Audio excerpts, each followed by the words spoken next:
You can note here that the passenger bridge here has been closed off to pedestrian traffic because this helicopter, it looks like it's almost going to land on top of the bridge tower here. It's getting so low. So you can see it's almost touching the bridge tower. Is it going to land on the bridge tower?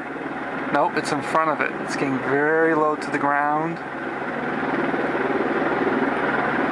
to capture all this scene here that's happening with the fire. So now he's going to dive in and swoom in. Wow!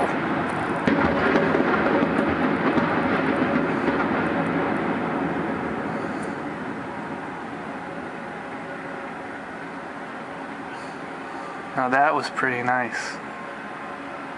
And there's, you can see the helicopter there is still getting the after effects of all the smoke and explosions as it lifts up to the sky away.